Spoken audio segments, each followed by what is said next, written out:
ular jelmaan selendangnya Dangyang Nirarta. Jadi yang bikin pura itu namanya Dangyang Nirarta.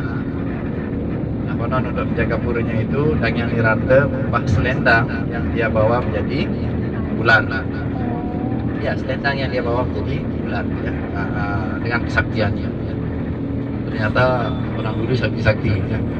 Tetapi saya tidak heran karena zaman sekarang pun masih ada orang sakti. Waktu ini saya nonton di TV itu orang bisa mengubah selendang jadi ular. Ternyata mantranya sangat sederhana. Jadi mantranya kalau nggak salah gini: Sim salabim prok prok prok, tolong dibantu ya. Sulap. Ya, itu ya kira-kira mantranya ya. Nah, jadi dia masukin selendangnya, kemudian dia buka lacinya, ntar keluar ularnya ya. Nah, itu ya. Ternyata bisa berubah jadi ular ya. Nah, oke. Nah itu ya, jadi cara mengubah selendang menjadi ular ya. Saya belum mempraktekkan. Nah, kita ada ular sucinya. Kemudian pas di bawah puranya tadi sebenarnya ada air suci yang unik juga di sana. Itu airnya rasanya tawar, tapi mungkin tadi tidak banyak saya lihat yang mengarah ke sana. Biasanya kalau tidak pandemi kan semua turis sudah dikasih informasi ada air suci yang unik, airnya rasanya tawar di bawah puranya. Itu bisa diminum nggak? Bisa diminum, sehingga kalau zaman-zaman sebelum pandemi itu selalu berbentuk antrian mengular gitu pas di bawah puranya itu, orang antri air sucinya itu gitu ya. Jadi saat ini mungkin karena ya seperti tadi lah kan kita belum ketemu, jadi apa namanya tidak ada ngasih info tentang itu, jadi orang tidak meminta air suci ke sana gitu. Nah itu ada air sucinya di sana yang rasanya tawar walaupun di tengah laut gitu ya. Nah itu, dan itu sebenarnya sih tidak ajaib ya, maksudnya bagi kita kelihatannya ajaib, tetapi ya itu di banyak tempat sebenarnya ada juga ya. Nah itu karena airnya pas ngalir di bawah tanah gitu ya, dilindungi bebatuan, pas di ujungnya itu bebatuannya habis dan airnya naik, itulah kira-kira, sehingga di ujungnya airnya tawar terlindungi. Nah itu pura tanah lautnya yang dibangun pada abad ke-15 ya. Jadi abadnya 15 oleh Dangyang Nirarta. Jadi yang membangun pura itu namanya Dangyang Nirarta. Ya, namanya unik sih, Nirarta. Ya. Jadi Nir itu artinya tanpa, Arta itu ya arto ya dalam bahasa Jawa ya, arto. Nah itu jadi tanpa kekayaan lah ya.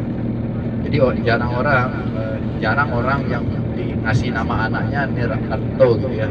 Banyak orang ngasih nama anaknya Sugih Arto ya, kebanyakan kan. Nah ini tapi saya kira itu julukan saja untuk dirinya ya, karena beliaunya punya banyak nama alias lainnya ya, padahal bukan penjahat ya.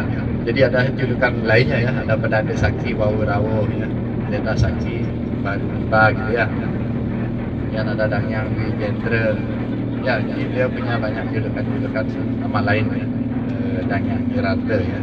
Jadi beliau itu meninggalkan Jawa, jadi aslinya dari Jawa ya. Nah kemudian meninggalkan Jawa pindah ke Bali ya.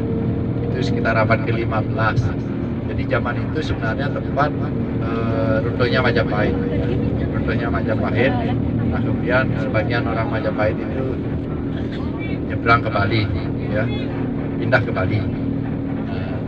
Salah satunya ya ini Dangyang Nirarta ini ya, pindah ke Bali ya. Jadi gelombang perpindahan orang Jawa ke Bali itu terjadi pada abad ke-15, pada sebagian ya, ada abad 15, ada abad 11, ada abad 14, ada abad ke-8 gitu ya. Jadi orang Jawa pindah ke Bali. Jadi sebenarnya orang Bali nah itu ya leluhurnya di Jawa lah macam itu, sehingga banyak kata dalam bahasa Bali itu sama dengan bahasa Jawa ya.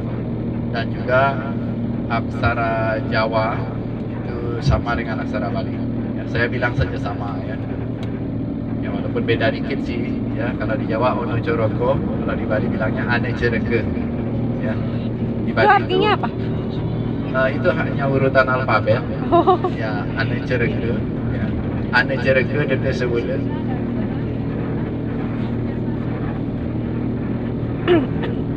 biasanya pakai maskernya lagi biar nggak hujan lokal. Ya, jadi namanya Ana Cereke dan Sewela Mengge-Menge Bejenya ya. Itu aksara Balinya ya. Nah, itu ya. Kalau yang di Jawa itu Ana Coroko dan